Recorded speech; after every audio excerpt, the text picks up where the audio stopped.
Kim Chu, may patotsyada sa hula. Minsan ang hula ay sinungaling. Nagbigay ng makahulugang pahayag si Kim Chu sa It's Showtime kamakailan na agad ikinonek ng netizen sa isang kontrobersyal na hula tungkol sa kanyang kapalaran. Sa isang segment ng noontime show, biglaang nasambit ng aktres ang linyang, "Minsan ang hula ay sinungaling," na ikinagulat ng mga co-host at audience. Bagamat hindi niya pinangalanan kung kanino o saan patungkol ang kanyang sinabi, hindi naiwasang maalala ng publiko ang kamakailang prediksyon na nagsasabing umano'y masamang mangyayari sa aktres dahil sa emosyonal na pinagdadaanan. Ang nasabing hula ay mabilis na kumalat sa social media at nagdulot ng pag-aalala sa kanyang mga tagahanga. Sa kabila nito, kapansin-pansing kalmado at masigla si Kim sa Showtime na tila ipinapakita na maayos ang kanyang kalagayan.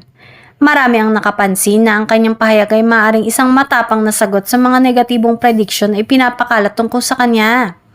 Nagpaabot naman ng suporta ang mga fan ni Kim sa social media na iginiit na mas mahalagang pakinggan ng realidad kaysa paniwala ng mga hula. Ayon sa kanila, mas pinipili ng aktres na manatiling positibo at nakatuon sa trabaho kaysa maapektuhan ng mga ganitong usapin. Sa ngayon, nananatiling tikom ang bibig ni Kim sa mga detalyadong paliwanag.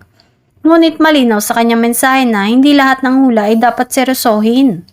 Para sa marami, ang kanyang simpleng pahayag ay sapat na upang ipakita na siya ay naninindigan para sa katotohanan at sariling kapalaran.